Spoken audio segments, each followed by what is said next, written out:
Bonjour, je tiens tout d'abord à vous remercier d'avoir acheté un produit ProLight. Bienvenue dans notre grande famille. Aujourd'hui, je vais vous présenter une démonstration de livraison de véhicules. Vu les circonstances actuelles du COVID-19, on ne peut pas respecter lors de la livraison le 2 mètres nécessairement, donc c'est très difficile. Pour ça, je vous fais une démonstration complète de les appareils, le fonctionnement, les petits trucs que je peux avoir. Il y a aussi dans votre enveloppe du propriétaire qui est dans le véhicule, qui a tous les livres d'instructions des appareils. Il y a aussi une clé USB qui vous donne tout sur le véhicule du propriétaire, dont le manuel du propriétaire. Et il y a des chaînes aussi, sur la chaîne YouTube, il y a des petites capsules qui peuvent être très intéressantes aussi que vous pouvez aller voir. En passant, le 2 mètres, présentement, je ne peux pas le respecter avec la caméraman, mais c'est ma femme, donc il n'y a pas de danger, ne vous en faites pas. Ce modèle-ci a pratiquement toutes les options ou les appareils que vous allez retrouver dans votre véhicule. Il y a beaucoup plus de choses, à l'exemple d'une Mini ou d'un véhicule qui n'a pas de salle de bain. Bon, ben celle-là, elle l'a. Donc, il y a des choses qui ne vous toucheront pas, il y a d'autres choses qui vont vous toucher.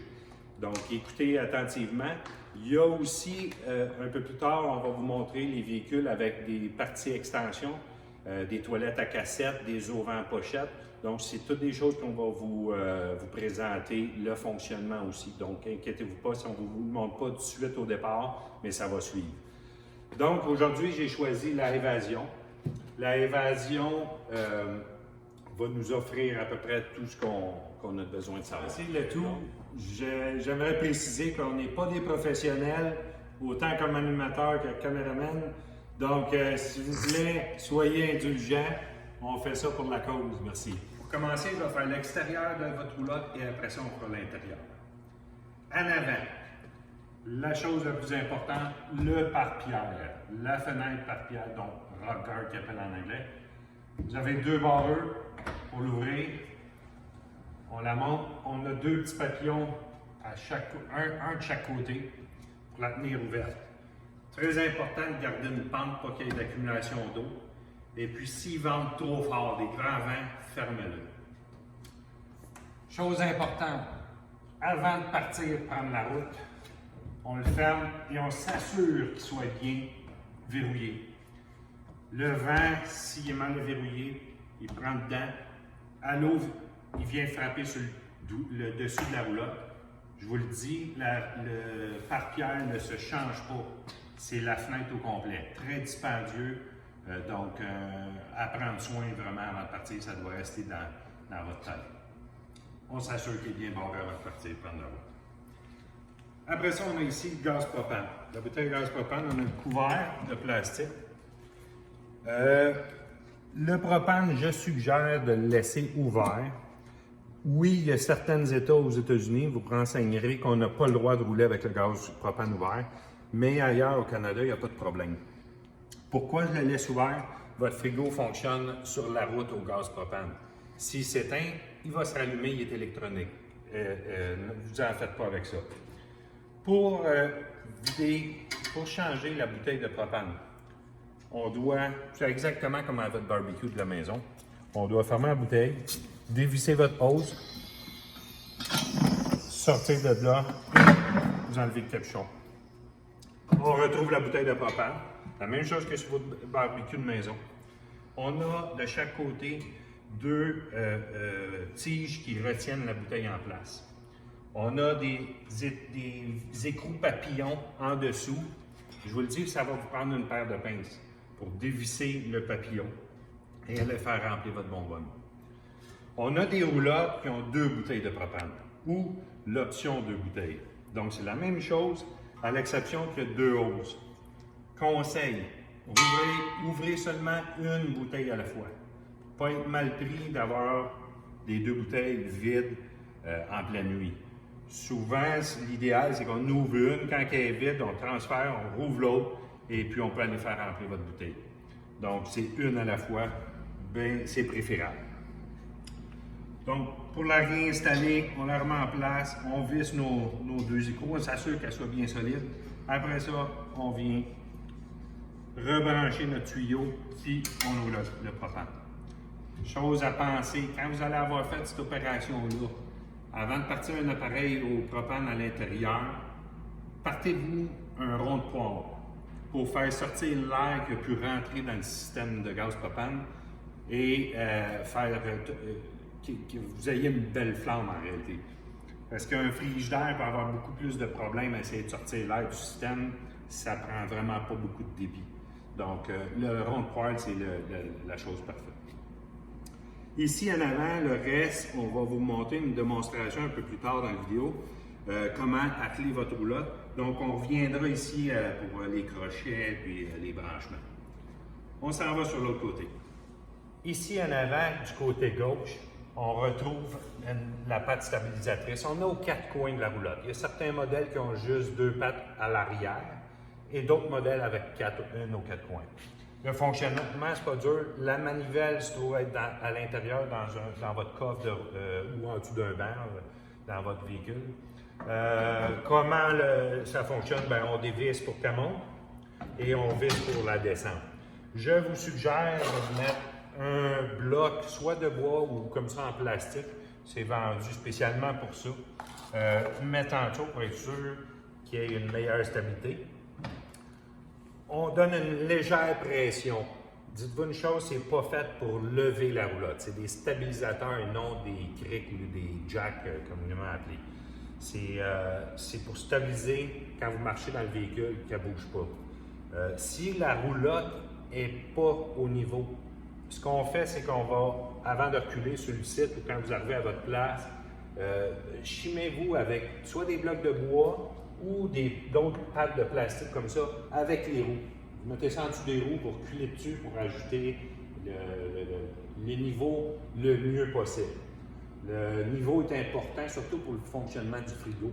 Si la roulotte n'est pas de niveau, le frigo ne va pas opérer à son maximum de la meilleure manière. Donc, on lui donne une bonne pression, ça vient de stabiliser. C'est la même chose pour les quatre coins. Idéalement, on commence tout le temps par stabiliser les pattes arrière et on finit avec les pattes avant. Ensuite, on se déplace ici sur le côté encore gauche. On a les trappes d'égout du véhicule. Celle-là ici, elle a deux réservoirs. Il y a certaines roulottes qui ont seulement un réservoir d'eau grise. Celle-là, elle a l'eau grise et l'eau noire. Il y a deux trappes. La grise, c'est l'eau usée, qui est lavabo et les douches. La grosse trappe, dans le fond, c'est la poignée, elle est noire. C'est pour la toilette, l'eau noire. Quand vous allez arriver sur un site de camping qui a les services et que vous avez un endroit pour vidanger, vous avez juste enlevé le bouchon. On vous inclut dans la roulotte, on vous inclut un boyau de vidange et un boyau d'eau que je vais vous montrer un peu plus loin. On vient le clipper après et l'autre partie va aller dans le drain du camping ou la station de vidange. Quand on vide, idéalement, c'est qu'on vide la trappe d'eau noire. On vide la toilette au début. Quand on a fini, on ferme la trappe de la toilette et on rouvre, on vidange celle de l'eau grise. L'eau grise va aussi rincer votre tuyau, enlever les résidus de toilette dedans. Il y a une manière de fonctionner aussi. Si vous êtes encore là avec un camping, avec les services et vous avez les égouts, vous pouvez laisser la trappe d'eau grise ouverte. La douche, les lavabos, c'est pas grave. Je suggère de laisser la trappe d'eau noire fermée tout le temps pour que le niveau d'eau puisse monter dedans. Parce que sinon, les papiers vont coller dans les coins des réservoirs, du réservoir de la toilette. Donc, c'est mieux de laisser un bon niveau d'eau. Puis avant de partir, là, vous vidangez votre eau noire. Donc, quand vous l'utilisez, vous avez 3 services, fermez toujours la trappe d'eau noire. Quand on a fini, on défait notre boyau, on remet le petit bouchon. Ensuite de ça, on arrive ici, on a les trappes de frigo. La plupart de nos roulottes ont les mêmes trappes. C'est plus de la ventilation.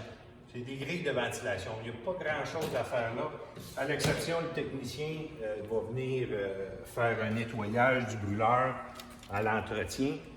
Et l'autre chose, ben, la vérification des fusibles et ces choses-là. Une chose qui pourrait être pratique, c'est de vous munir d'un insecticide. Parce qu'on sait que les appareils au gaz propane attirent les araignées.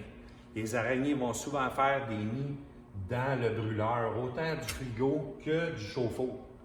Donc, on pourrait vaporiser de l'insecticide pour éloigner les araignées. Certains clients nous appellent des fois, puis le problème, c'était un nid d'araignée. Ils étaient obligés de le souffler. Vous venez nous voir pour faire un entretien.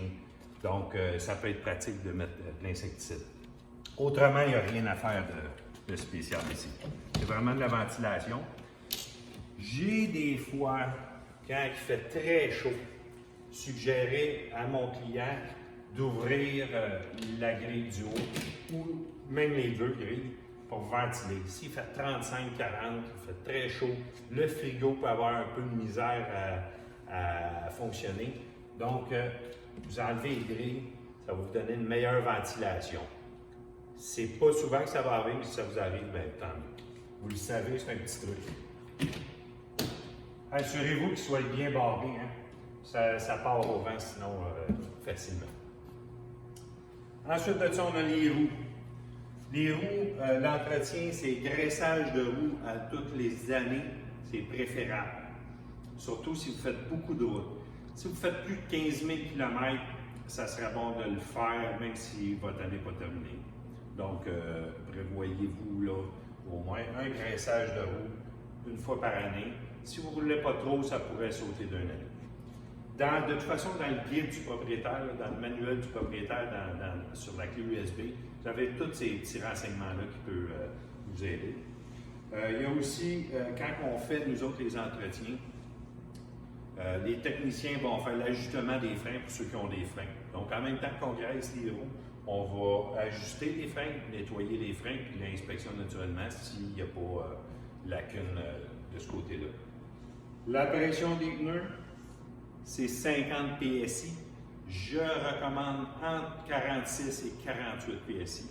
Donc, en roulant, le pneu va chauffer, va prendre plus d'expansion, la pression va augmenter. Donc, entre 46 et 48, c'est la pression idéale pour vos pneus roulant. Une chose, peut-être vérifier le PSI sur le pneu. Si jamais vous avez une roulotte usagée, puis c'est pas les pneus d'origine, bien c'est peut-être pas la même pression de PSI. Donc, c'est écrit sur le côté du pneu PSI à froid, PSI à chaud. À vérifier. Ici, on retrouve le fil électrique de la roulotte, le fil 120. Donc, soit quand vous êtes branché à la maison ou avec un camping avec service, ben on vient se brancher. Le branchement, c'est une prise 30 ampères. On vous fournit l'adapteur, le petit triangle qui est ici, pour arriver à une prise conventionnelle 15 ampères. Ce qui est le fun dans cet adapteur-là, il y a une petite lumière verte qui vous indique qu'il y a du courant. Si vous le voyez ici, là, il y a une petite lumière verte. Donc, ça peut arriver des fois que vous arrivez au camping, vous branchez, mais il n'y a pas de courant, le disjoncteur est à off. Ben ça, c'est un bon indicateur pour vous. Souvent, j'ai des appels de clients qui disent « Ah, j'ai pas de courant, mon micro-ondes ou mes prises électriques ne fonctionnent pas. » Puis finalement, c'est vraiment le disjoncteur du camping. Le fil ici, il y a 25 pieds de long. Peut-être vous prévoir une extension dans la roulotte. Certaines fois, certains temps, il y a des campings, surtout des CEPAC ou des parcs, le fil, le branchement est très loin. Donc, un fil de 25 pieds là, pourrait être très pratique dans votre roulotte. Lui ici, il se rentre dedans au complet quand on a fini. Sinon, ben, il sort de 25 pieds. Important de fermer votre porte pour pas qu'il y ait des rongeurs qui rentrent dans votre roulotte. Ensuite de ça, réservoir d'eau potable. Celui-là se remplit avec un boyau d'eau directement par là. On rentre le boyau, quand elle est pleine, ça va déborder. Le réservoir dans cette roulotte-là, il y a 15 gallons, il y a certaines roulottes qui ont 30 gallons. Conseil, pour la route, mettez-vous juste un fond d'eau dans votre tank. Comme ça, ben, vous évitez du poids, un surplus de poids pour rien à transporter. Quand elle est pleine, elle pèse 150 livres, une 15 gallons. Donc, un fond d'eau pour la toilette, puis vous lavez les mains dans la roulotte. Quand vous arrivez près de votre site de camping ou à l'entrée du parc ou de votre camping, vous pouvez faire le plein d'eau. Ça, c'est si vous n'avez pas de service. Si vous avez des services, vous avez l'entrée d'eau courante. Donc, ce qu'on fait, c'est qu'on vient brancher, on raccorde un boyau qui est fourni dans votre roulotte. C'est un boyau pour VR, non toxique. Donc, si le soleil plombe dessus, ça ne goûtera pas la hausse de le rubber. C'est non toxique, c'est fait pour ça. Donc, on va brancher au poteau du camping et se visser ici. Ça fait que vous allez avoir l'eau courante comme à la maison dans votre roulotte. Vous n'aurez pas besoin du réservoir d'eau, la pompe à eau en dedans. Ça, je vais vous montrer un peu plus loin le fonctionnement. Donc, ça ici, c'est pour l'eau courante. Si vous voulez vidanger votre réservoir d'eau qui est à l'intérieur de la roulotte, vous avez le robinet de vidange qui est ici pour le vider. Ensuite, on a le chauffe-eau. Le chauffe-eau, la porte peut devenir très chaude, surtout s'il est en fonctionnement. Donc, faites attention. Il n'y a pas vraiment d'entretien à faire ici, à l'exception quand c'est le temps de l'hivernisation que vous allez retrouver dans votre manuel du propriétaire. On a le bouchon qui est ici dans le coin pour vidanger l'eau du chauffe-eau. C'est vraiment juste dans le temps de l'hivernisation de la roulotte. Il y a une autre chose ici, on retrouve une petite fusée, je tiens à vous le dire. Ça arrive à l'occasion qu'elle pourrait brûler. Une petite fusée de 2 ampères qui est juste là. Pourquoi qu'elle brûle? Souvent l'humidité dans le système, ça peut arriver. C'est très rare encore là, mais je voulais vous le dire. Autrement, il n'y a rien à faire. Peut-être encore là, insecticide pour empêcher les araignées d'aller dans le dos. En haut ici, on a la fenêtre de sortie de secours. Je vais vous montrer par l'intérieur comment l'ouvrir. À l'extérieur, il n'y a rien à faire. Les boyaux d'égout, pour ceux qui ont les toilettes avec réservoir, là, on vous fournit ce boyau-là. Ce qui est le fun sur certains modèles qui ont le gros bumper 4 pouces, c'est l'endroit où le ranger. Vous allez pouvoir le ranger dedans et venir fermer votre bouchon. On ne veut pas nécessairement l'avoir dans le lot. Ici, on retrouve l'endroit où vous allez visser votre licence, votre plaque de roulotte. C'est l'endroit pour ça. On va vous fournir un transit, un permis temporaire de 10 jours. Donc, allez aux plaques avant la fin du transit. On retrouve certaines roulottes, celle-là, il est là, d'autres, ça va être sur le côté. C'est une ventilation pour la boîte à batterie. La batterie se trouve en dessous du lit dans ce modèle-là. D'autres fois, ils vont se trouver en dessous d'un banc. Il y a une grille ici, c'est juste la ventilation, puis il y a un autre trou en dessous de la roulotte aussi pour faire une circulation d'air. C'est pour la boîte à batterie. Il n'y a pas d'entretien à faire ici non plus. La roue de secours. Celle-là, on la retrouve ici. Il y a certains modèles qui sont en dessous ou en avant de la roulotte. Après le triangle, la main, vous allez la retrouver en avant. Elle est vissée en dessous. Chose importante, de vous munir d'une clé. Chez Canadian Tire, il y a des barres de force avec plusieurs douilles. C'est fait spécialement pour ça, où il y a les criques et ainsi de suite. C'est bon de l'avoir parce que les boulons qui sont ici, c'est pas la même grosseur que les boulons de roue. Donc, cette petite barre-là fait les deux. Il n'y a pas de cric non plus d'inclus dans la roulotte. Il y a soit que vous utilisez votre cric d'auto ou vous en achetez un portatif, un petit, pour que vous mettez dans le coffre d'auto dans la roulotte. Donc, c'est la roue de secours. Une chose importante, vérifiez au moins une fois par année la pression d'air de la roue de secours. Ça serait plate qu'elle soit à plat quand vous allez avoir, si vous avez une crevaison. Ensuite, sur ce modèle-ci, on a la douche extérieure. La douche extérieure, elle a autant l'eau chaude que l'eau froide. Chose importante de penser, si on veut avoir de l'eau chaude, il faut avoir parti notre chauffe-eau.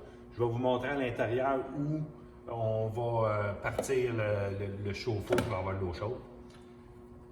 Eau froide, eau chaude, droite-gauche. On a aussi une petite valve dessus d'arrêt. Il y a dans la douche, ils fournissent une braquette pour venir la visser. Nous autres, on ne la visse pas sur la roulotte, c'est à votre guise, c'est à votre choix. Si vous voulez l'installer à la hauteur que vous voulez, c'est important de visser, mais de le coller au silicone. Mettez du silicone en arrière. Après ça, fixez-le sur votre roulotte, si ça vous le dit. On prend soin de placer la pomme de douche comme il faut avant de la refermer. Là, je vais vous laisser ça dedans aussi. Sur le côté de la porte, on retrouve la majeure partie de nos roulottes, la prise extérieure électrique. Avec les nouveaux couverts des normes canadiennes électriques, c'est un couvert qui nous permet de brancher un appareil et refermer. Si jamais il pleut, il n'y a pas d'eau qui rentre dans la prise électrique. C'est nouveau de cette année. Cette prise électrique-là est reliée à la prise électrique comptoir dans la roulotte. Il y a une prise GFI, le petit reset, comme les prises de rasoir, est reliée avec celle-là. Donc, si jamais elle ne fonctionne pas, allez voir en dedans s'il ne faut pas faire le reset. Ça pourrait arriver. Celle-là est là pour vous protéger si vous avez les pieds trempés de ne pas prendre de choc. Donc, la prise extérieure. Ici, on retrouve l'exhaust, le muffler du chauffage. Ça devient très chaud. À ne pas toucher, c'est seulement une prise d'air avec une sortie d'air chaud. Si vous avez des enfants, faites attention qu'ils ne touchent pas, ça devient très très chaud. On a une petite veilleuse bleue. Ça, c'est notre marque de commerce chez Paulight. On a autant en dedans qu'à l'extérieur. On a l'interrupteur sur le bord de la porte. Si vous recherchez une Paulight le soir dans un camping, regardez, ils ont toutes les petites lumières bleues. Porte moustiquaire. On a une planche pour la défaire. Venez la clipper ici. On a le passe-bol ou quoi que ce soit. Ça empêche les mouches de rentrer dans votre roulotte. Ensuite, sur la porte, qui est le fun depuis 2 ans, on a les stars, les nouveaux stars. Donc, si le soleil se lève et ça plombe dans la porte, on a notre petit star. 2 barrures, une barrure pour la poignée, l'autre c'est un master lock. Donc 2 barrures sur ce type de porte-là. En arrière, on a le petit crochet de plastique qui fait retenir votre porte en place s'il vente. Donc, pour l'extérieur, ensuite on va avoir l'auvent. Du côté de la porte, on a la lumière jaune. L'interrupteur est sur la lumière. Il n'est pas à l'intérieur de la roulotte, elle est vraiment ici.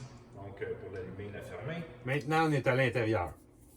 Je vais faire le tour un petit peu dans le même principe qu'on a fait tantôt à l'extérieur. On commence ici sur le bord de la porte, l'instincteur. C'est important de vérifier, il y a une petite flèche jaune dans un triangle vert, qu'elle soit là tout le temps, très important. Puis probablement qu'au bout de 8-10 ans, ce serait une bonne chose de changer. Donc à vérifier. Ici, sur le bord de la porte, on a les interrupteurs pour les lumières. Lumière, on a un gradateur, donc on peut être plus fort, moins fort. Ce petit gradateur-là, il y a une batterie à l'intérieur. Si vous voyez que ça ne fonctionne pas, c'est une batterie, vous le défaites, la façade s'enlève, changez votre batterie. 3/4 du temps, ça va être ça qui va être le problème. À côté de lui, on a l'interrupteur pour les lumières bleues que je parlais tantôt, qui sont autant à l'extérieur qu'à l'intérieur. Ensuite, ici, le Star. Il est préférable de le laisser monter pour la route. Vous le barrez en haut, pour pas qu'il bouge pour rien. Côté lavabo, on a eau chaude, eau froide. Celui-ci, présentement, je ne suis pas branché à une hose à l'extérieur. Donc, pour avoir de l'eau, ça me prend la pompe à eau. Mon réservoir d'eau, en dessous il y a des roulottes, c'est en dessous de la roulotte, mais celui-là, il est en dessous du banc. On doit partir la pompe à l'eau. Elle va faire une pression, elle va bâtir la pression pour avoir l'eau courante. À part, elle demande, elle arrête quand la pression est à peu près 40 livres de pression. La pompe, si jamais ça arrive que vous l'entendez une fois de temps en temps, un petit bout, c'est deux choses. Soit qu'il y ait une fuite d'eau, donc vérifiez dans vos rangements en dessous des lits, en dessous des comptoirs, un peu partout, s'il n'y a pas un dégât d'eau. Ou ça peut être du plastique, des manches plastiques dans la pompe. Ça nécessite un nettoyage par un technicien si ça vous arrive. Surtout quand elle est neuve, ça peut arriver. Parce que les réservoirs sont percés ici. Puis des fois, ça fait du manche plastique à l'intérieur. On les rince, mais quelquefois, il en reste. Pour l'eau chaude, ben, c'est important de partir l'eau chaude. Tantôt, je vais vous montrer comment le partir, le chauffe-eau, pour pouvoir avoir l'eau chaude. Ensuite, dans le comptoir ici, en haut de la pompe, du bouton de la pompe, on a la prise GFI de comptoir que je vous expliquais tantôt, qui est reliée avec la prise extérieure. Donc, dessus, il y a une petite lumière verte. Si elle est éteinte ou si elle est rouge, c'est parce qu'il y a une défaillance. OK? Donc, là, je l'ai testé. Pour la resetter, on pèse sur le bouton, il est revenu. Donc, ça peut arriver si la prise extérieure ne fonctionne pas. On vient voir ici en premier. Ensuite de ça, on a le poêle. Le poêle 2 ronds. C'est lui qu'on va partir si on a changé notre bouteille de propane en premier pour sortir l'air du système. Sinon, ben, pour l'allumer, on le met à light. Et puis, on vient partir avec le petit bouton. Vous voyez, le rond est là. Ensuite de ça, ben, on peut l'ajuster moins fort, plus fort, là, comme un poêle maison. Et on le ferme. Attendez que ça refroidisse avant de fermer votre couvert. Puis partez-le pas, le couvert fermé. De ce côté ici, on a le micro-ondes. Le micro-ondes ici, c'est un micro-ondes maison. La même chose que que vous avez à la maison. Dedans, on a l'assiette. Je vous conseille de la laisser dans la boîte de carton pour la route, pour la protéger. Donc, gardez votre carton quand vous en servez pas, mettez-le dedans. Comme ça, ça va être plus sécuritaire. Une chose importante, il ne fonctionnera pas si vous n'êtes pas branché à une alimentation de 120 volts. Donc, la roulotte doit être branchée soit au camping ou à la maison. Si vous faites du camping sans service, il ne fonctionnera pas, ainsi que les prises électriques ne fonctionneront pas non plus. L'air climatisé non plus ne fonctionnera pas. C'est des appareils seulement 120 volts. Très important.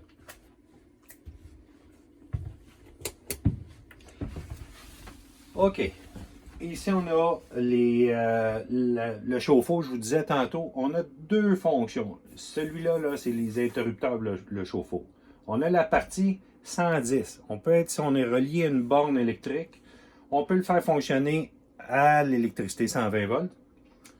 C'est moins efficace, je vous le dis tout de suite.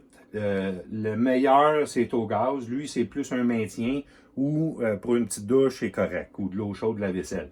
Mais si vous voulez être sûr de ne pas manquer d'eau chaude, partez-le au gaz propane. Vous allez l'entendre partir.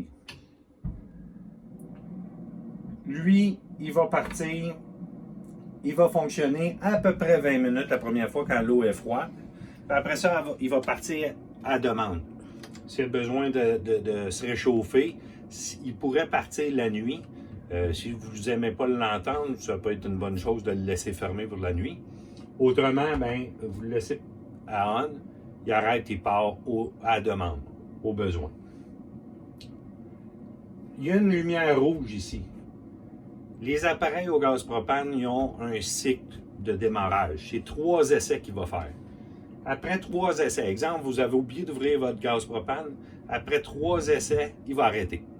La lumière rouge va allumer, va dire « Ok, j'ai un problème, là, il y a quelque chose qui se passe. » Allez ouvrir votre gaz propane, revenez ici, vous le mettez à off, vous attendez à peu près 2-3 secondes, puis vous le repartez. Il va refaire un cycle de 3 démarrages. En principe, si le gaz propane est allumé et est parti, et qui est plein, qui a du gaz dans la bouteille, il va partir sans problème. C'est le même principe pour le frigidaire puis le chauffage. Le chauffage va faire 3 essais. S'il ne fonctionne pas, il tombe en arrêt d'urgence. En parlant du chauffage, le thermostat du chauffage, il est ici. On a le bouton blanc sur le dessus. Lui, là, il y a une coche.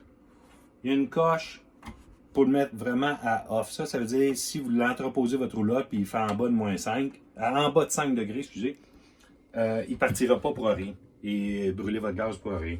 Donc, on le place à température voulue.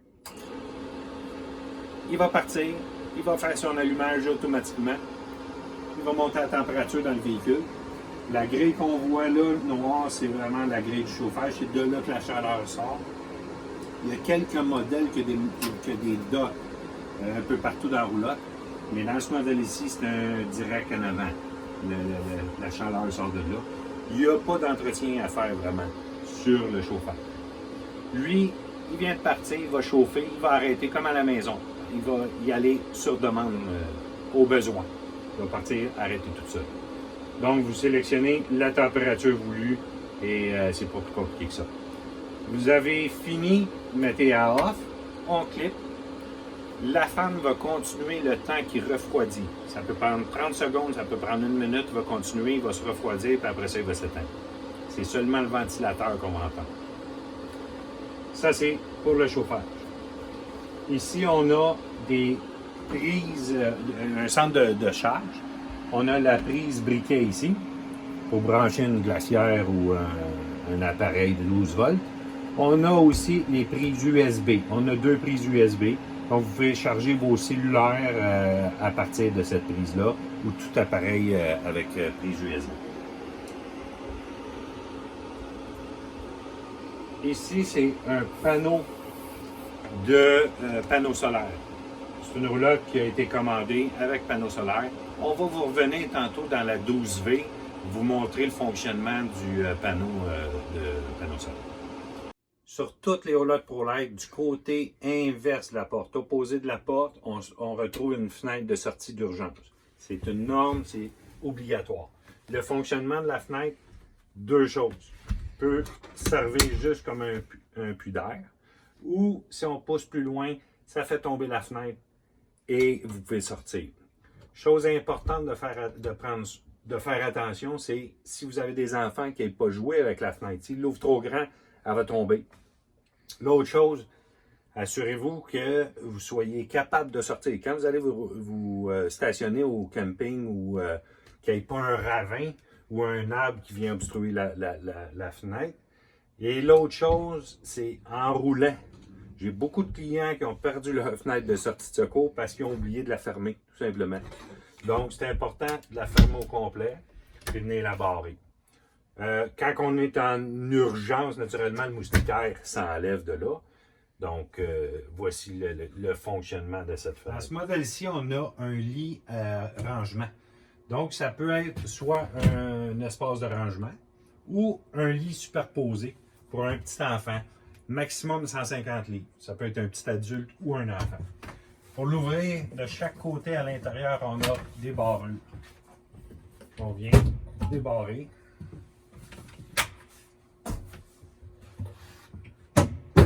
On l'ouvre comme ça.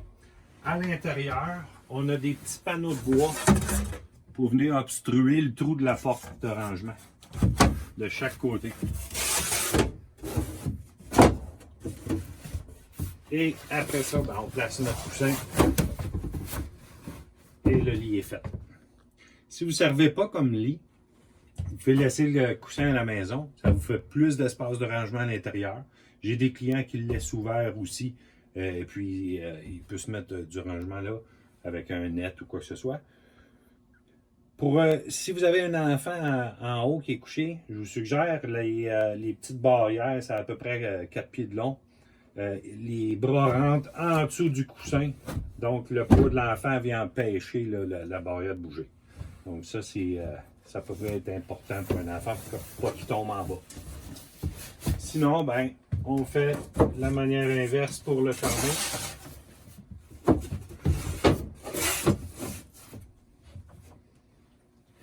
On vient le barrer en haut.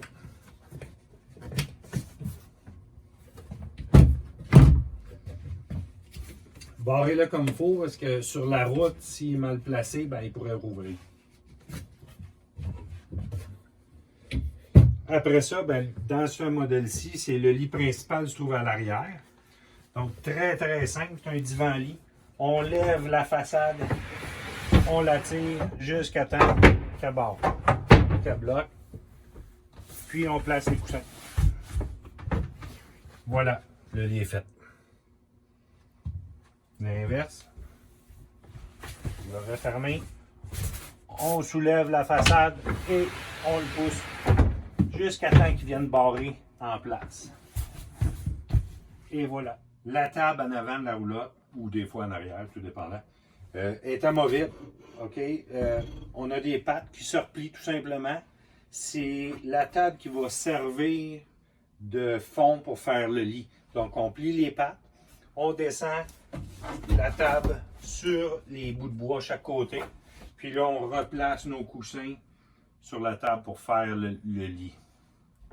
Il y a certains modèles, ça va être une patte, un tube. Donc, on tire sur la table pour le sortir du tube. Puis, il y a d'autres modèles de roulotte aussi qui ont les pattes pliables, mais qui s'accrochent au mur en avant. Ce modèle-ci, c'est deux pattes. Ce qui est le fun, c'est qu'on peut la prendre, la sortir à l'extérieur au besoin. Important de baisser la table sur la route. Vous la mettez en mode lit avec les coussins dessus pour être sûr que la table ne se promène pas en route. Voilà. Là, je vous montre l'emplacement du réservoir d'eau chaude, de la boîte à batterie. Celle-là ici, on a enlevé les coussins puis le lit en arrière pour le tournage, c'est plus facile à voir. Donc, ici, on retrouve la boîte à batterie que je vous parlais, qu'on voyait la vente en arrière, c'est le tuyau qui se connecte à lui. Pour la présentation, on n'a pas vissé le couvert. D'habitude, il est vissé. On retrouve la batterie à l'intérieur. Et puis, sur la batterie, on a deux fusibles. Pour celle-là, mais souvent, c'est une. Elle, vu l'installation solaire, elle a une fusible de plus, là. C'est vraiment la main fuse, là, 30 ampères. Si jamais vous n'avez pas de courant qui sort de la batterie, vous dites, ben, je suis en camping sans service, puis j'ai aucun courant, puis c'est pas dans votre panneau électrique, les fusibles ne sont pas brûlés, allez voir sur la batterie elle-même si la fusible n'est pas brûlée. Peut-être qu'à l'installation, vous avez inversé ou il peut être arrivé quoi que ce soit. C'est une protection supplémentaire qu'on installe. Donc, ici, c'est les fusibles de batterie, la boîte à batterie. En hiver, il faut la sortir, votre batterie. Il faut la mettre à l'intérieur au chaud. Vous regarderez dans le manuel au sujet de l'hivernisation, les trucs et astuces. Ensuite de ça, ben, on a notre chauffe-eau qui est là, pour les modèles qui ont l'eau chaude, naturellement. Il n'y a pas grand-chose à expliquer, à l'exception de la valve de bypass. Quand on est en mode camping, en mode standard, la valve doit pointer le tuyau principal d'entrée d'eau. Quand on va être en mode hivernisation, dont vous allez voir dans le manuel, il va falloir placer la valve en mode bypass. Donc, il va faire le contournement ici dans le tuyau. Donc, ça, c'est important ça peut arriver au début de saison qu'elle soit en mode bypass ou hivernisation, puis que vous n'avez pas d'eau chaude et que le chauffe-eau, si vous le partez, au bout de 2-3 minutes, pouf, il va arrêter, il va détecter qu'il n'y a pas d'eau. Donc, c'est à cause de cette valve-là. Tout le temps à la laisser vers le tuyau principal. Ensuite de ça, on a la pompe. C'est pas tout le temps placé à la même endroit. Des fois, ça peut être dans un autre banc, les articles qu'on voit là, mais ça vous présente pas mal le tout. On a la pompe à eau, filtreur, il y a un petit filtreur qui va absorber ou ramasser le plus gros de la cochonnerie. Puis ici, on voit le petit capuchon qu'on a ici avec la valve. Ça aussi, c'est en mode, c'est pour le mode hivernisation que vous allez retrouver encore dans le manuel. Mais je vais vous montrer. Vous allez retrouver ça dans votre roulotte. C'est le tuyau qui va venir se visser ici. Vous enlevez le petit capuchon. Vous allez brancher votre tuyau. C'est lui qui va aller dans le gallon d'antigel pour pomper. Puis pour pomper, ben, on va prendre la valve qui est ici sur le côté puis la mettre en mode hiver pour aller siphonner vraiment dans votre gallon. Quand vous avez fini, n'oubliez pas de la remettre en position normale. Voilà pour la présentation de ce côté-ci. L'autre côté, je peux vous montrer qu'est-ce que ça ressemble, à quoi ça ressemble un réservoir d'eau. Celle-ci, c'est un 15 gallons qui se trouve être à l'intérieur de la roulotte. Il y a d'autres modèles que sous la roulotte sont plus plates et beaucoup plus longues. Donc, c'est ça votre réservoir d'eau potable. Si vous avez des questionnements, ben, regardez dans votre trousse du véhicule. Les livres d'instructions sont à l'intérieur. Mais je vais vous expliquer grosso modo le fonctionnement. Celui-ci, c'est un électronique. Donc, on le met à on, en position on. On va avoir le choix automatique, gaz, AC, qui est courant 120 volts, ou DC, qui est la batterie. Donc, idéalement, je vous conseille de le mettre à automatique. Lui, il va aller chercher le mode le plus économique. Présentement, mon véhicule il est branché, il est allé chercher tout de suite le courant 120 volts. Si on veut l'avoir au gaz propane seulement, on va venir le sélectionner au mode gaz. Et puis, si on veut l'avoir au mode batterie, eh bien, on va aller à DC pour le sélectionner à batterie. En DC à batterie, je vous dis, c'est très énergivore. Donc, le moins possible, si vous l'oubliez au DC, vous arrivez, vous partez ou vous n'êtes pas branché à nulle part, 4 heures plus tard, votre batterie est morte. Donc, le minimum possible, le DC. Idéalement, c'est le gaz propane. Le gaz propane, c'est le plus efficace. Donc, en température, en temps très chaud, là, des 30 degrés et plus, vous pouvez le mettre à gaz seulement. Sinon, laissez-le automatique. Quand vous allez débrancher votre roulotte, il va partir au gaz. Quand vous allez brancher votre roulotte au camping, ben, il va retomber électrique. Il va se faire tout seul. Puis de l'autre côté, on a les températures de 1 à 5. S'il y a un problème, il y a une lumière check qui va allumer. Si votre gaz propane, exemple, est fermé, bon, ben, il va essayer 3 fois de partir et il va tomber en défaillance, il va faire check. Pour le resetter, il faut l'éteindre puis le rallumer pour qu'il recommence son cycle. Fait qu'idéalement, mode automatique, vous n'aurez pas de problème. Petit congélateur. Il y a des modèles de frigo que vous allez avoir que le congélateur s'enlève pour agrandir l'espace frigidaire. Vous vérifierez si c'est un de vos frigidaires. Ici, on a le convertisseur électrique. Tous les modèles de roulotte ProLite ont un convertisseur. C'est le panneau électrique, en réalité. On a la partie 110 volts, qui est avec des disjoncteurs, et partie 12 volts, qui a des fusibles. Les disjoncteurs fournissent toute l'électricité sur les prises électriques, l'air climatisé, frigidaire électrique, ces choses-là, les disjoncteurs du côté gauche. À droite, les fusibles, eux autres, vont alimenter les appareils 12 volts. Les lumières, détecteurs de gaz, frigidaire, section 12 volts, chauffeur. Si on a une fusible de brûlé, c'est assez simple. On a une petite lumière qui va allumer comme ça. Donc, ça vous indique que la fusible est brûlée. Très important de vous en amener avec vous autres. Autant des 15, des 30 que de la 2 ampères qu'on a vu tantôt dans le chauffe-eau. Donc, ça, c'est côté électrique. Dans le convertisseur, on a une fan. c'est normal qu'on entende la fan, surtout en période chaude, en temps chaud. Lui est là pour refroidir votre convertisseur. Et quand il est en mode charge batterie, quand il recharge la batterie de la roulotte, la fan fonctionne automatiquement. Si jamais la fan fonctionne plus de 2 jours, on a un problème. Soit que la batterie de la roulotte soit défectueuse ou le convertisseur. Donc, si jamais vous l'entendez plus que 2 jours sans arrêt à fonctionner, allez voir un technicien en véhicule récréatif. Donc, partie électrique, tout est là. Ensuite, à côté, mais c'est pas tout le temps à côté, peut-être à quelque part d'autre dans votre roulotte, on a détecteur de gaz propane et de monoxyde de carbone. Celui-là, s'il y a une fuite de gaz, il va crier. Et s'il y a trop de monoxyde dans la roulotte, soit que vous soyez à côté d'une génératrice ou près d'un auto ou que vous dormez, vous êtes plus que 2 ou 3, vous dormez toutes les fenêtres fermées, il peut y avoir trop de monoxyde dans la roulotte et il va crier. C'est important d'ouvrir une ventilation, soit au plafond ou une fenêtre pour aérer la roulotte. Si votre chien est à côté et pendant la nuit, qui vient se coucher en dessous du lit, il va sonner.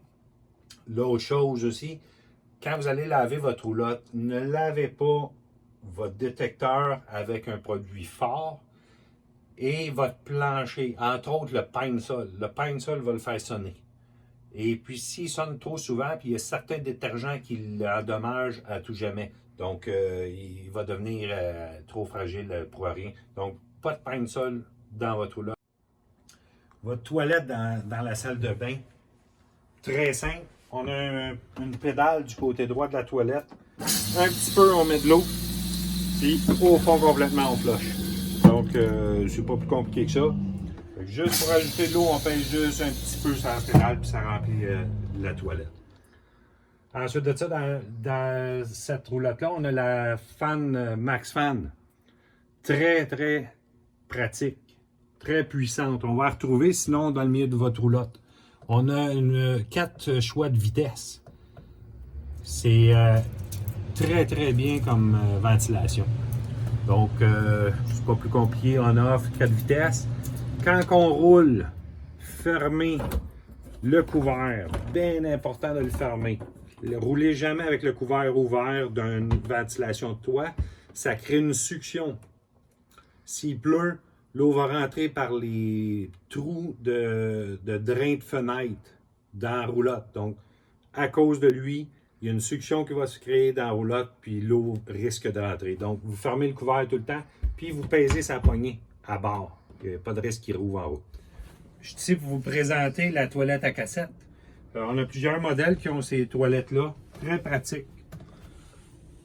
Ici, on a le contrôle qui nous donne l'information si jamais la bouteille est trop pleine, là, le réservoir. Donc, pour aller la vider, les lumières vont allumer. Ensuite de ça, la toilette, c'est une toilette standard. À l'exception, OK, quand je veux de l'eau, je vais peser sur mon bouton. Ça va me donner de l'eau dans mon réservoir, ma cuvette. Puis quand on a fini pour flusher, on va tirer la trappe puis on va fermer. C'est pas plus simple, pas plus long que ça. Maintenant, après, je vais aller vous montrer à l'extérieur. Maintenant, je suis à l'extérieur. Vous montrer comment vider la cassette. Donc, sur le côté, on a notre porte pour la toilette à cassette. Il y a une clé dans votre véhicule pour la débarrer. C'est la grosse clé noire. J'ouvre ça ici. On retrouve la cassette. Pour la sortir, on a une planche ici en arrière verte. On la soulève et on tire sur notre bouteille. Maintenant, on est prêt à les vidanger. Il y a même des roulettes. Quand vous allez être rendu pour la vidange, ouvrez votre bouchon. Ici, un bouton. Fait que vous allez vous présenter où est le trou pour vider. Penchez puis pesez sur votre bouton. Ça va lui donner de l'air pour faire sortir ce qu'il y a dedans. Après ça, on la rince, on ferme ça et on la retourne dans le véhicule. Pourquoi que c'est le fun? Si vous êtes stationné, le tapis est installé, tout est installé, puis la toilette est pleine, vous n'avez pas besoin de défaire tout votre véhicule de là. Vous partez avec la cassette le vider. Fait que c'est un des avantages de la toilette cassette. Ensuite de ça, ben, pour la rentrée, on revient à la même chose. On vient à clipper jusqu'au fond. Si jamais, quand vous essayez de la sortir, la cassette de là, puis elle est forçante, elle ne veut pas sortir, forcez pas. Allez à l'intérieur, la trappe de la toilette en dessous pour vidanger, là, à l'intérieur, repoussez-la, elle est mal fermée. Ça empêche votre cassette de sortir de là. Donc voilà le principe de la toilette cassette. Ensuite, l'auvent. Dans le véhicule, vous avez votre manivelle d'auvent. Celle-ci, c'est un auvent à boîte.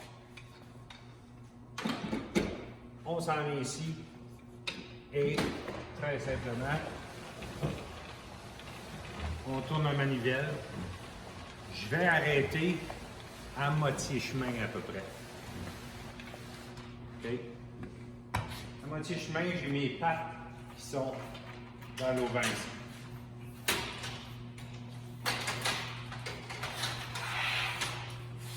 On ressort. Il y a une clip orange pour débarrer. On vient mettre la patte à terre, puis on soulève l'auvent. Je mets la patte à terre avec un petit angle, là, parce qu'on n'a pas fini d'ouvrir, on va continuer d'ouvrir après. Même chose là.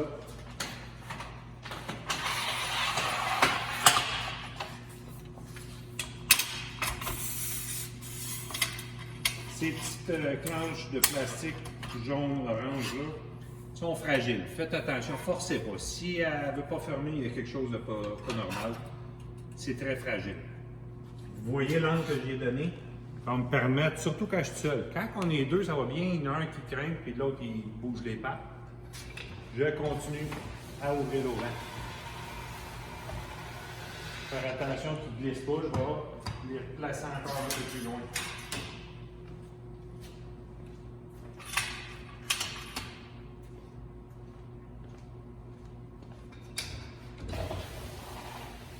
Ici, quand j'arrive au bout, vous allez voir la toile, regardez, elle pend tout. C'est pas bon. Il faut la remonter, donnez-y une pression. Elle reste tendue, qu'elle ne vienne pas toucher au poteau, c'est un bon indicateur. Ensuite, chose importante, c'est prévoir une pente à votre toile. Il faut que l'eau sorte. Si jamais il y a une averse, il faut que l'eau sorte. Donc, on va venir descendre d'un côté plus bas que l'autre. S'assurer que l'eau sorte en cas de pluie. Il y a des straps ou des binders qui se vendent pour venir clipper ici et avec des crochets dans la terre. Ça peut être pratique s'ils vendent un peu. S'ils vendent beaucoup, on ferme l'auvent. Je vous le dis, Stella le dit, l'auvent, ça part au vent. Si c'est un petit vent léger aussi, on peut venir accrocher l'auvent sur la roulotte, directement sur le crochet de la roulotte qui se trouve ici en arrière. Donc on lève la petite barre, on vient la clipper, le barrer là. Vous voyez, c'est plus sécuritaire qu'à terre juste déposer. Puis si jamais il y a les autres braquettes que je vous disais, les binders, qui peuvent s'acheter. Donc ça, c'est l'auvent ouverte avec une bonne pente, comme vous voyez. Pour la refermer, c'est le même principe, inverse. Donc, on remet nos pattes à terre.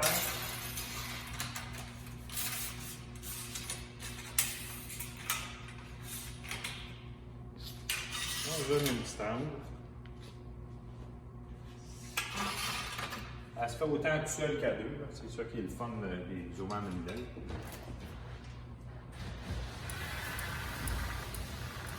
On en fait un bout. Je me redonne un petit peu d'angle pour ceux qui est poteau qui ne glisse pas.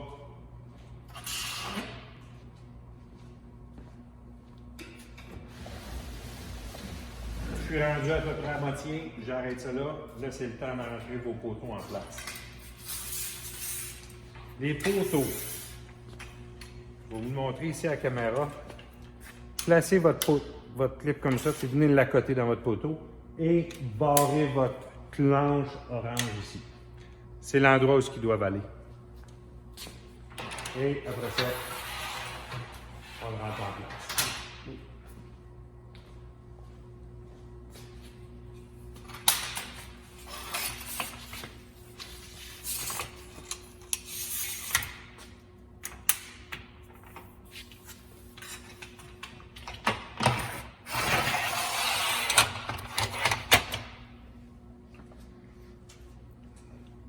Et là, ben, je finis de la refermer.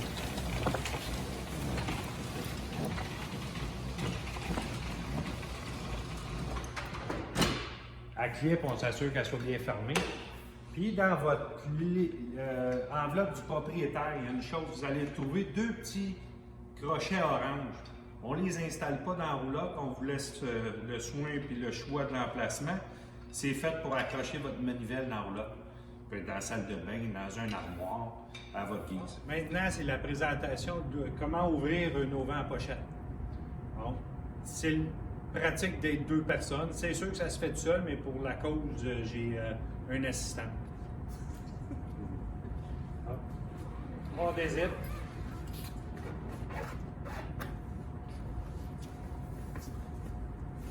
On défait nos nœuds.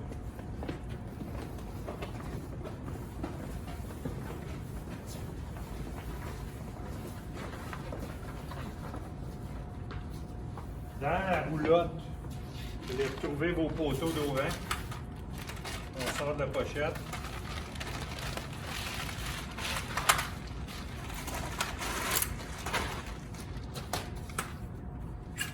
Ces deux poteaux-là, il faut les assembler.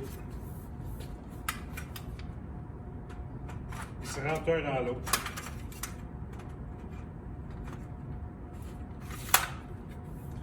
Il y a un sens à glisser, parce que là, il faut glisser la toile dans les poteaux. Assurez-vous que la coche soit en avant de vous ici, puisqu'on glisse l'auvent. Ça vous donne que les pattes vont pointer vers le bas. C'est comme ça qu'il faut que ça soit. Donc là, on va glisser la toile.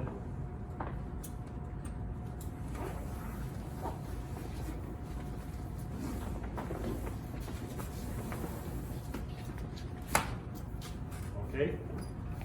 À partir de là, on prend notre patte qui va aller par terre. Puis on va sortir les poteaux. Pour l'alignement, vous allez voir là, sur le poteau, il y a une petite coche, il y a un petit point qu'on enligne avec l'autre petit point. Il se clip à la bonne place. C'est la manière la plus simple de trouver la place. Clic.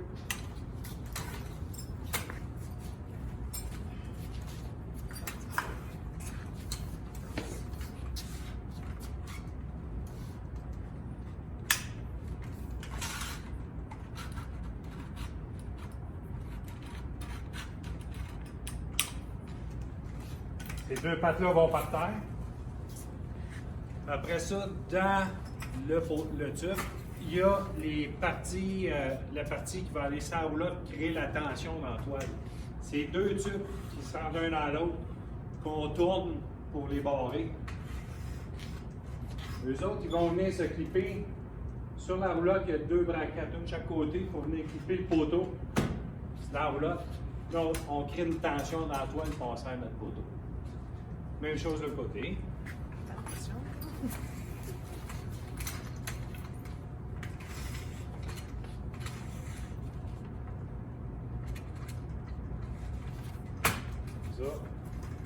On crée notre tension. Voilà. Ici, on a des petits velcro chaque côté qu'on peut attacher. Important, s'il ventre, naturellement, on ferme l'auvent. S'il y a des légers vents, bien, il y a des endroits à mettre des clous en bas chaque côté. Donc voilà l'installation de l'auvent. Les extensions motorisées. Si vous avez un de ces modèles-là, c'est un côté qui sort, soit la dinette ou le lit ou quoi que ce soit. On a un bouton à l'intérieur qui est écrit « Slide out » dessus, « In ou out ». Avant de l'ouvrir, c'est important de mettre la roulotte au niveau avec ses stabilisateurs aussi. On met les stabilisateurs par terre, on s'assure que la roulotte soit au niveau. Ensuite, on va regarder aussi, quand vous allez, avant de vous stationner, prévoyez l'ouverture de la partie extension. On calcule 24 pouces sur le côté de l'extension, donc on libère cet espace-là. Avant de peser pour le sortir ou l'entrée, vérifiez à l'intérieur aussi s'il n'y a pas une porte d'armoire qui est ouverte pendant la route. Le frigidaire, il y a des modèles qui ont un frigidaire à côté. Donc, c'est de vérifier qu'il n'y a rien qui obstrue. À partir de là, on peut ouvrir. Donc, celui-là, je vais l'ouvrir, il est fermé. Ça prend une trentaine de secondes à ouvrir. Le bouton que vous voyez là, il n'est pas nécessairement sur le bord de la porte dans tous les modèles. Il y a des modèles qui peuvent être dans une banquette, sur un armoire. Donc, localisez-le, puis il est d'habitude assez facile d'accès. Donc, quand il arrive au bout, il arrête tout seul. La pression se fait, puis il s'arrête. Puis quand on le referme, la même chose, on va attendre qu'il arrête, puis il va être complètement fermé.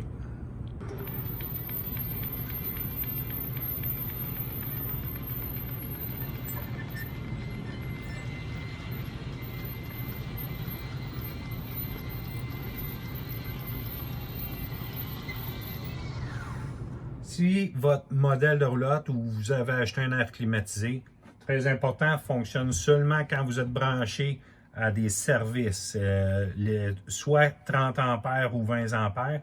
Elle peut fonctionner au 15, mais il ne faut vraiment pas qu'il y ait d'autres choses d'allumer dans la roulotte, soit le frigidaire qui soit au 110 ou le micro-ondes fonctionnerait parce qu'il va faire disjoncter le disjoncteur.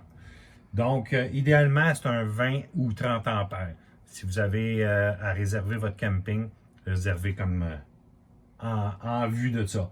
Le fonctionnement, c'est simple, il y a deux manières, soit en mode fan ou en mode climatisation. Donc, on a fan là, climatisation. Après ça, ici, du côté droite, on a la température, plus froid, plus chaud. Il y a des trappes un peu partout sur la chose, vous allez pouvoir la découvrir vous-même. Et on a des filtres. Des petits filtres à air à nettoyer une fois de temps en temps pour le système. Celle-là, présentement, je suis branché sur un 15 ampères. Il y a deux vitesses.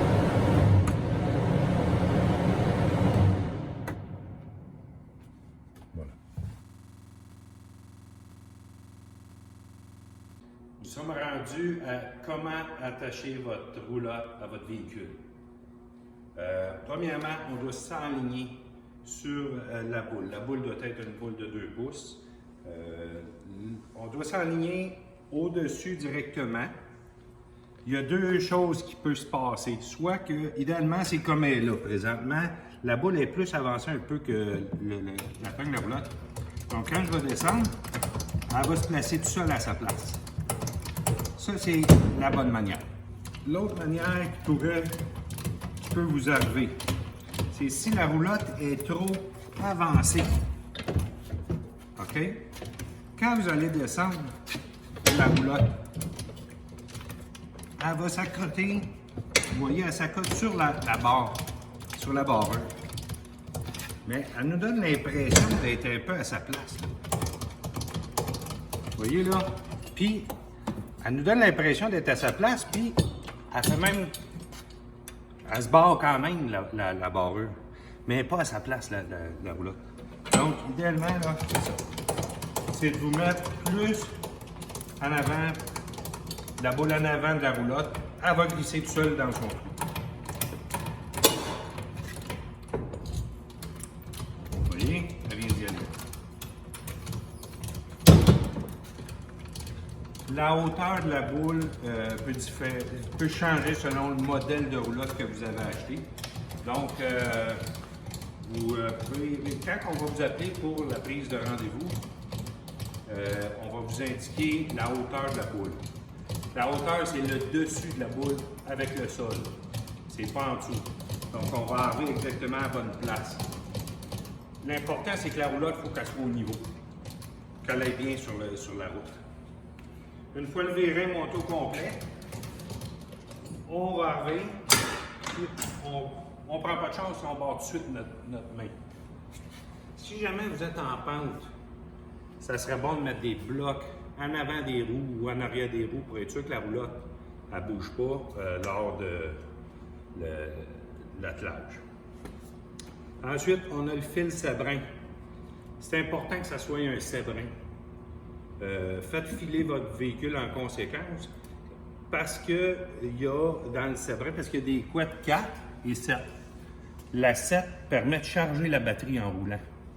Et si vous avez l'option frein, bien, c'est le filage pour alimenter les freins aussi. Donc, idéalement, c'est le sabrin comme ça qu'on vient brancher. Puis la petite porte vient barrer la prise pour pas qu'elle se défasse. Les câbles de sécurité, on en a 2 après le véhicule. On les attache en croisée. On le suggère de le faire de cette manière-là. Donc, celui de droite à gauche, puis celui de gauche à droite. On doit l'accrocher vraiment à la partie fixe de l'auto. Il y a des places exprès pour ça. Si votre roulotte est munie de frein électrique, naturellement, ça va vous prendre un contrôle de frein dans l'auto. Et puis, cette roulotte-là, elle les a. Donc, elle a le cadre d'urgence, le frein d'urgence. Donc, celui-ci, on va aller l'accrocher à la même place que les chaînes ou les câbles de sécurité, comme ça.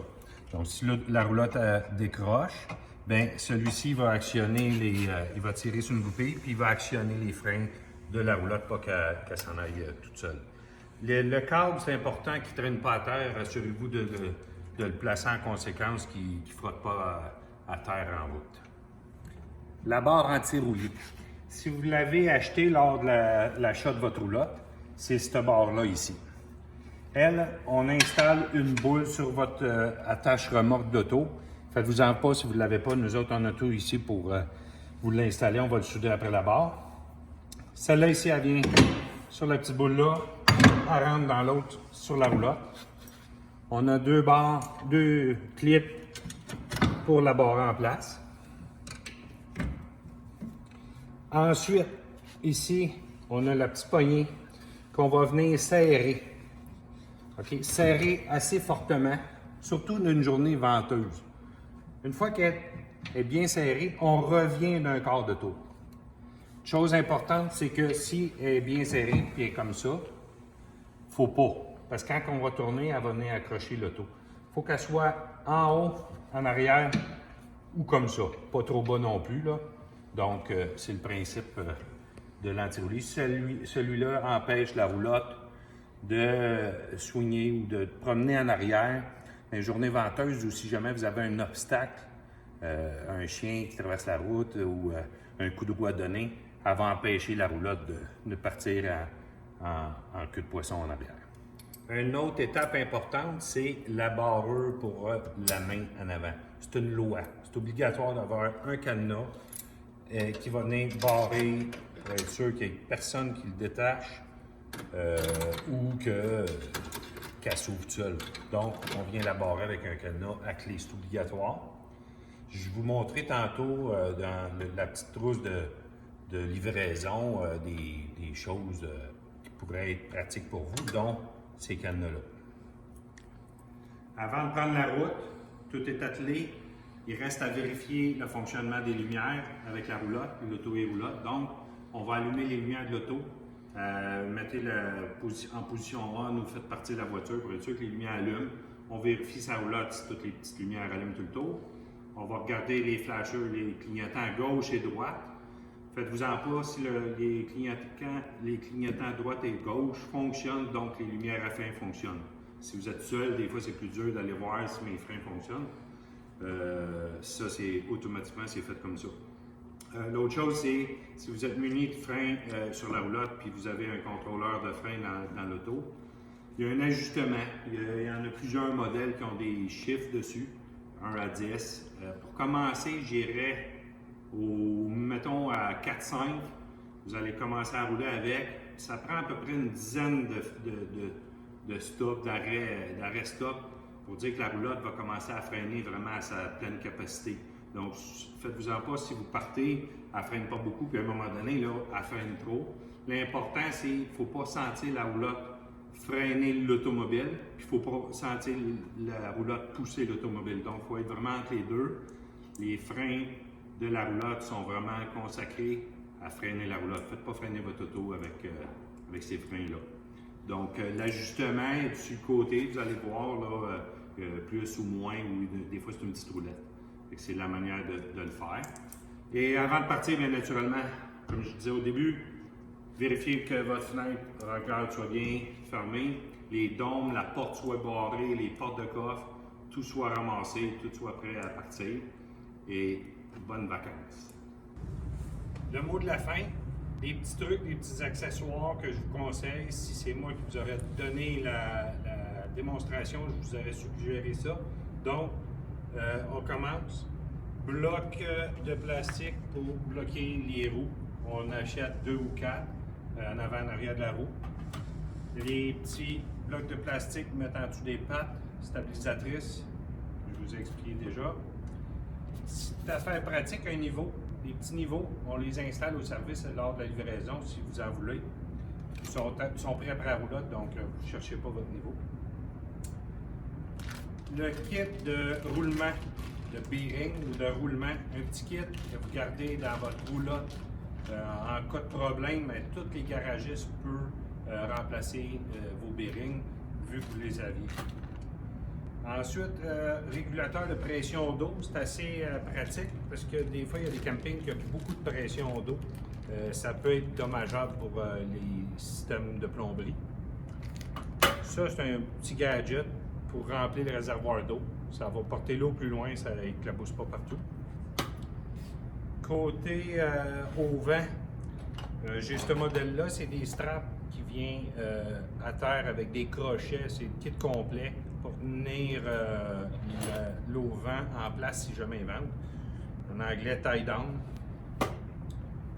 Savon, lave-et-cire. Pour l'entretien de la roulotte, c'est idéal. Elle lave votre roulotte puis elle la cire à chaque fois.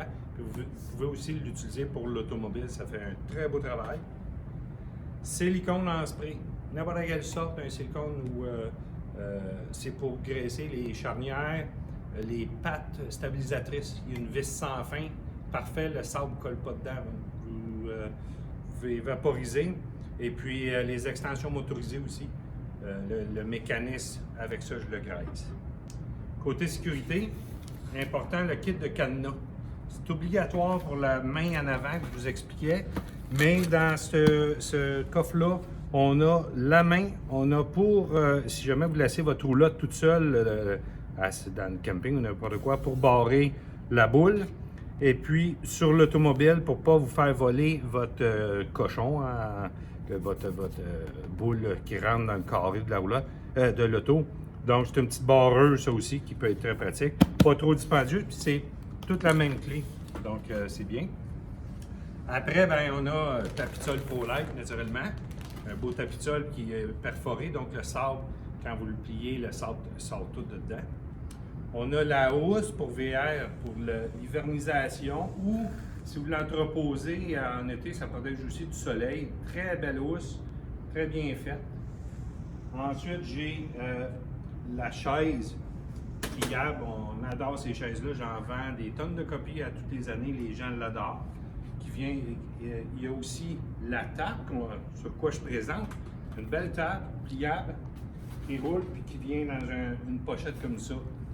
Donc, la table. Après ça, ben, on a un kit de panneaux solaires si vous ne l'avez pas pris dans votre achat initial. Et puis, ben, on n'oublie pas tous les petits conseils que j'ai donnés. Il y en a d'autres dans votre manuel du propriétaire, les trucs et astuces. Puis, il y a aussi dépannage, entretien, tout ce qui touche l'entretien, le scellant, ainsi de suite. Fiez-vous beaucoup à votre manuel du propriétaire qui est dans l'enveloppe de la roulotte quand vous allez venir prendre possession. Vous allez la retrouver là, c'est une clé USB.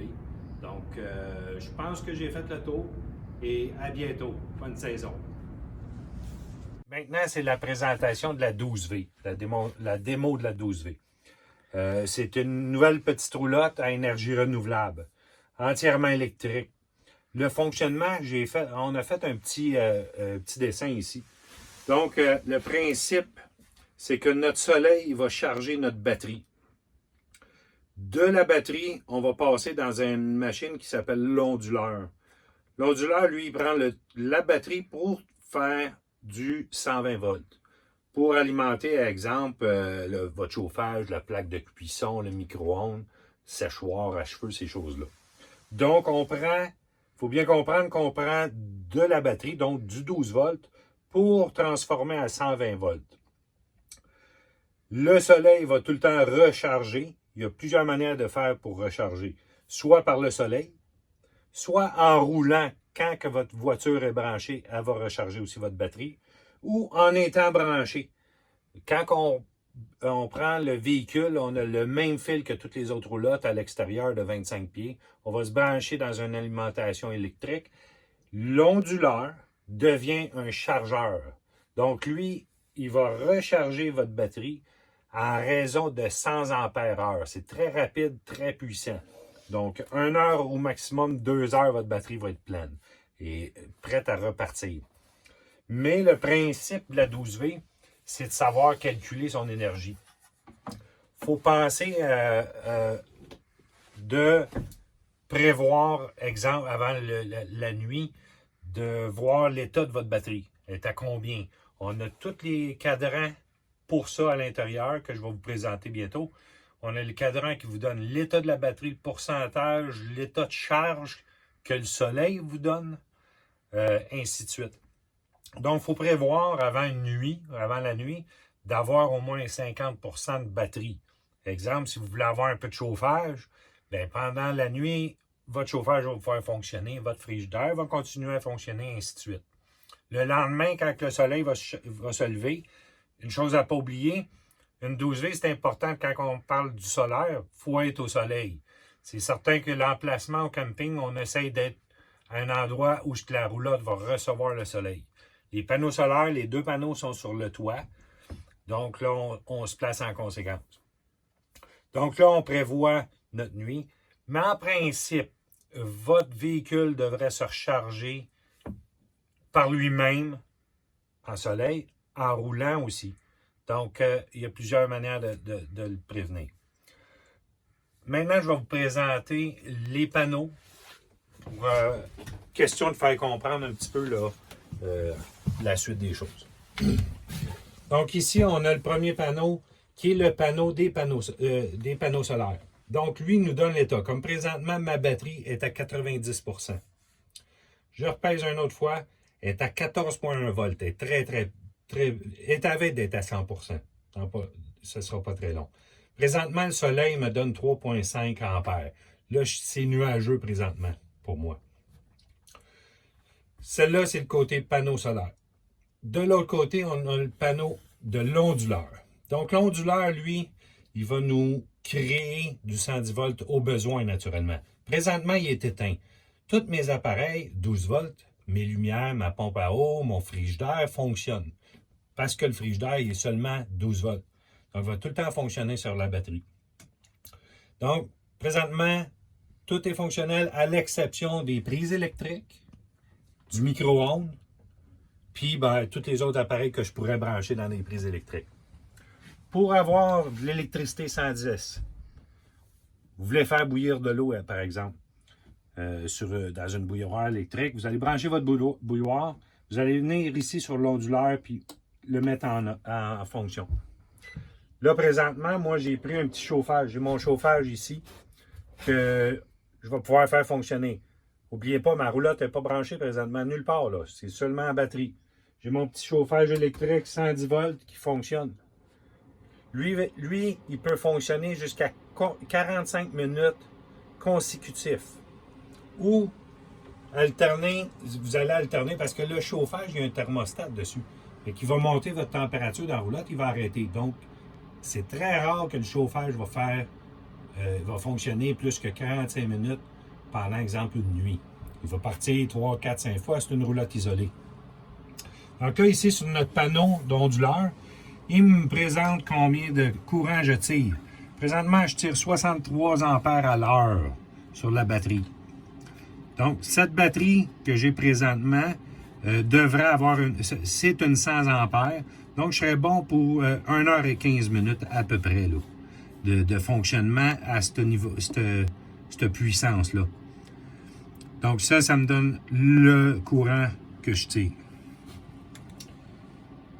Au besoin, on l'allume, l'onduleur. Quand vous avez fini, idéalement, c'est de le fermer.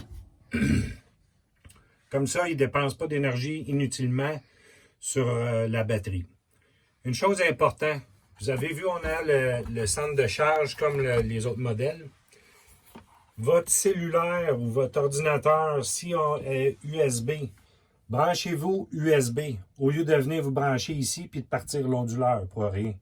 Parce qu'ici, on dépense beaucoup moins d'énergie que dans l'onduleur. Parce que l'onduleur va transformer pour faire du 120 volts, puis votre petit adapteur va réduire pour retourner à 5 volts pour votre charge. Donc, idéalement, c'est de brancher ici pour charger. Donc, au besoin, on ouvre l'onduleur. L'onduleur fonctionne quand vous allez être brancher. Votre roulotte, elle va être branchée sur une borne électrique. L'onduleur va devenir chargeur. Donc, lui, il va s'allumer. Vous allez le voir, il va s'allumer tout seul. Puis lui, il va tomber en mode charge. Il va vous indiquer à quelle charge qui remplit votre batterie. Il peut monter à 80 ampères heure pendant peut-être 50 minutes, 40 minutes. Après ça, il va descendre, il va charger intelligemment. Il calcule la batterie puis il va la charger jusqu'à 100%.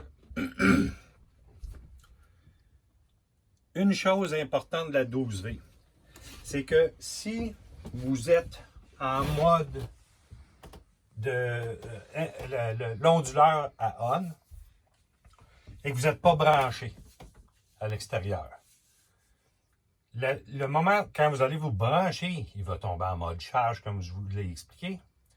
Mais au moment que vous allez vous débrancher à l'extérieur, il va continuer à son mode précédent. Donc, avant d'être branché, j'étais où, moi? J'étais-tu à onduleur ou j'étais fermé? Si j'étais fermé, il va rester fermé. Mais si il était en mode onduleur, bien, il va continuer en mode onduleur. Donc, si vous le laissez de même, inutilement, il va drainer votre batterie tranquillement. Après ça, je vais vous présenter ce qu'il y a en dessous du lit pour vous laisser un petit peu comprendre le système.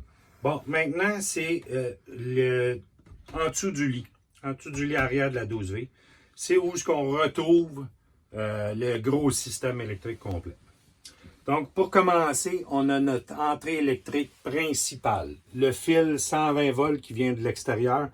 Lui, il arrive dans une boîte ici avec un disjoncteur 30 ampères. S'il y a un problème, on commence par regarder ici. Il y a plusieurs autres choses, mais on va regarder ici s'il est correct. S'il arrive quoi que ce soit aussi, il y a un problème entre le poteau électrique et la roulotte. Pour couper le courant, on vient le fermer ici. Ensuite, on voit la batterie.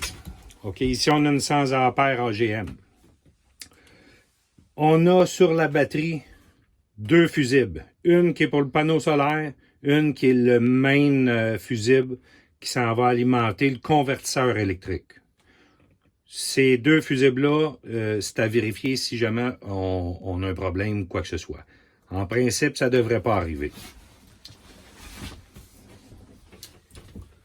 Voyez, juste vous donner une idée, regardez la grosseur du fil électrique qu'on a ici. C'est le fil qui vient de la batterie pour alimenter l'ondulateur. On s'imagine qu'à ce grosseur-là, ça tire beaucoup de courant. Il faut vraiment comprendre le principe du 12 volts. On va prendre du 12 volts pour transférer en 110. Ça prend énormément de batterie. Donc, c'est là qu'il faut calculer notre énergie pour ne pas en manquer. Ici, on a une fusible 300 ampères de 12 volts. Celle-ci, si jamais l'ondulateur ne fonctionnerait pas, c'est très rare. Ça m'est arrivé peut-être une fois en 2 ans d'en voir une qui était brûlée. Donc, c'est beaucoup plus une protection entre la batterie et l'onduleur. L'onduleur qu'on voit présentement ici, c'est un 2000 watts et il est chargeur 100 ampères. Donc, comme tantôt je vous expliquais, quand il n'est pas en mode je fais du courant, je recharge la batterie. Donc, c'est mon convertisseur chargeur. Voilà le principe de la 12V. Ici, on fonctionne avec une batterie. Au besoin, vous pourriez peut-être en mettre une deuxième, mais c'est très rare. À date, toute ma clientèle l'adore de ce principe-là. Donc, grosso modo, j'ai fait le tour de la 12V. Je vous ai présenté, en gros, ce que je pouvais vous présenter. C'est certain que on retrouve les mêmes appareils autrement du système électrique que dans les autres roulottes. Comme je vous ai déjà parlé, convertisseur électrique qui se trouve avec le panneau de distribution, détecteur de gaz propane aussi, détecteur de fumée, très important de le vérifier à tous les débuts de saison, changer la batterie, Fantastic Fan, tout le reste est semblable, la pompe à eau, réservoir d'eau, ainsi de suite. Donc, pour plus de renseignements, consultez votre manuel du propriétaire. La 12V est beaucoup plus complexe, mais une fois que vous allez l'apprivoiser, vous allez adorer, c'est génial, vous êtes autonome avec votre roulotte. Merci de votre achat.